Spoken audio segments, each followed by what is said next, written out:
ahora.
I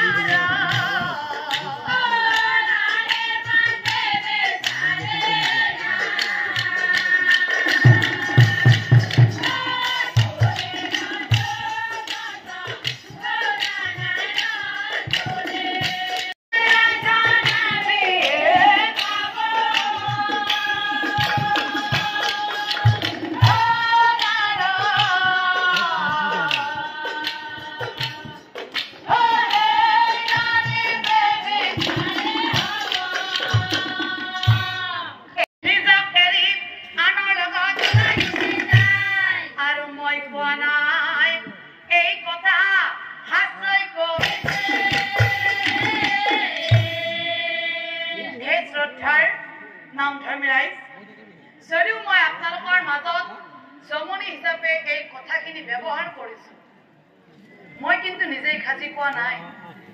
আৰু এটা শব্দও বাহিৰৰ পৰা আনা নাই আপোনালোকে তিৰিবিৰি ভাতো কোৱাই হওক আৰু যদি কিবা পাইছে সেয়াই হওক সকলোখিনি কিন্তু শাস্ত্ৰসন্মত কাৰণ যেতিয়া আমি এই নামটো লিখিবলৈ আৰম্ভ কৰিছিলো এই নামটোক শাস্ত্ৰ হিচাপে সন্নিৱিষ্ট কৰা হৈছিল বিষ্ণু পুৰাণ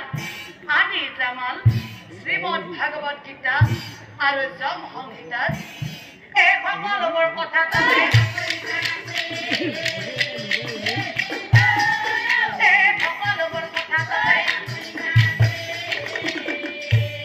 বুঝলা নাৰদ এ হল তোমাৰ হওয়া তৃতীয় কথাৰ উত্তৰ এতিয়া তুমি কোৱা তৃতীয় কথাত কি দেখা পাইছিলা তৃতীয় কথাত তুমি দেখা পাইছিলা প্ৰকাণ্ড কুৱাটাৰ ভিতৰত পৰি এজন মানুহে পানী খাই আছে পেটত ঠাই নাই অথচ মানুহজনে পানী খায় ইয়াৰ অৰ্থ সেই কলিযুগত সবাতোকৈ ওপৰত হৈছে লোভ সেই লোভ হৈছে কলিযুগত সবাতোকৈ এই সত্য কথা কলো না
দাদা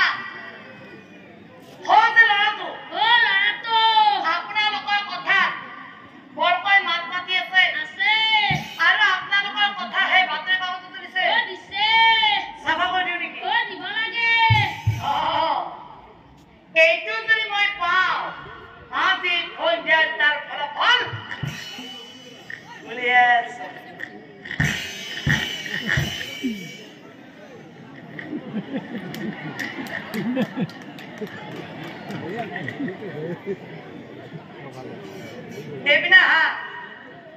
চাব নালাগে মই তোমাকে মাতি আছো যাই আছো নহয় আহে পাহাৰখন দেখা পাইছা সেই পাহাৰখনৰ কাষেৰে ধুনীয়া নিজৰা বৈ গৈছে নিজৰাটো পাৰতে খেলখন দেখুৱা আহা নাহে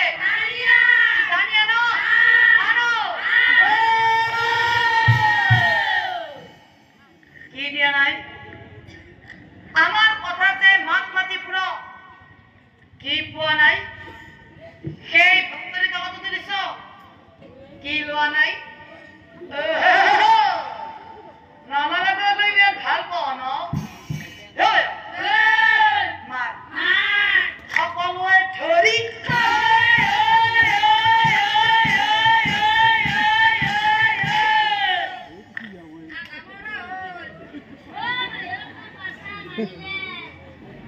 আধামান হয়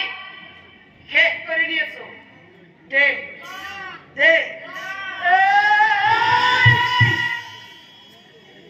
শেষ বস্তাত ভৰাও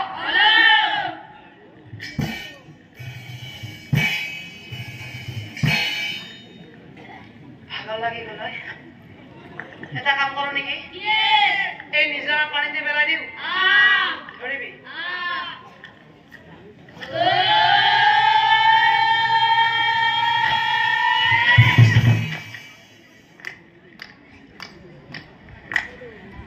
আমাৰ কাম শেষ এতিয়া বলে মালটো লাগে নৰ হত্যা কৰি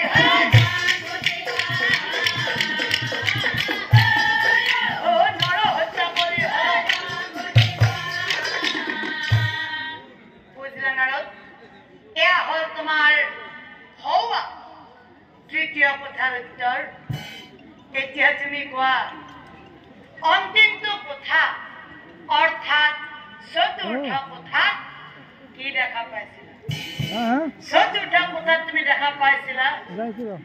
সাধাৰণ বেজী এটাৰ ফুটাৰে প্ৰকাণ্ড হাতে তাই পাৰ হৈ যাবলৈ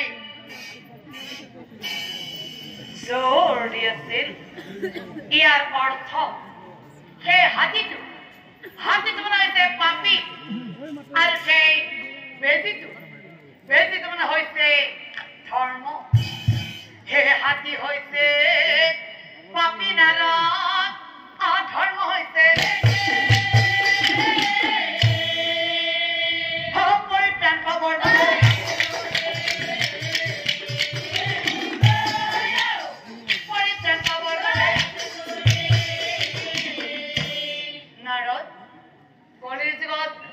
ধৰ্ম কেনেকুৱা হ'ব জানো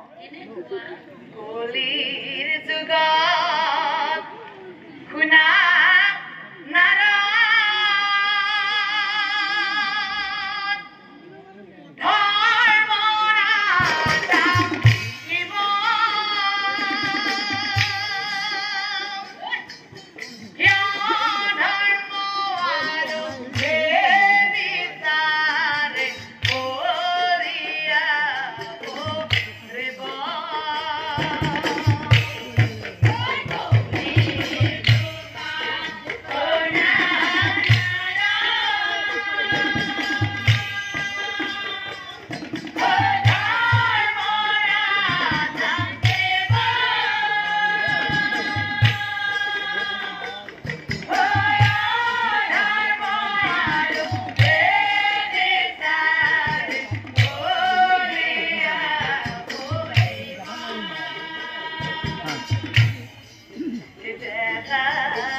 জীৱনৰ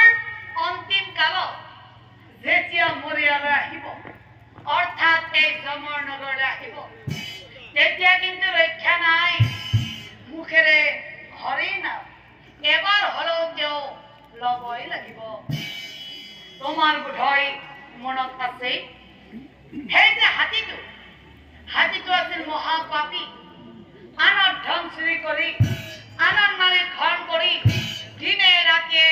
ঘোৰামুক্ত হৈ আছিল আৰু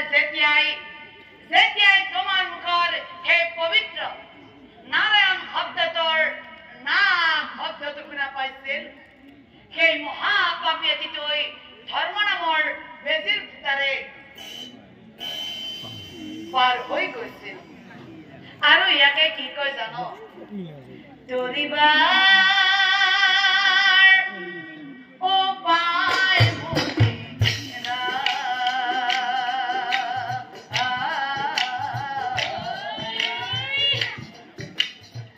হৰে নাম বিনে গতি না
আনন্দমী লীলা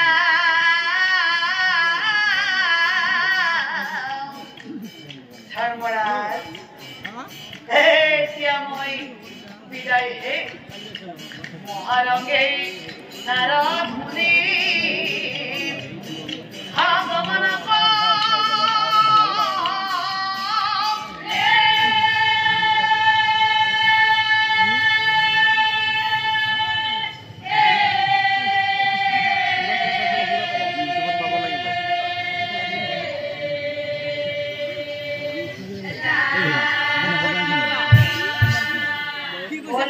University.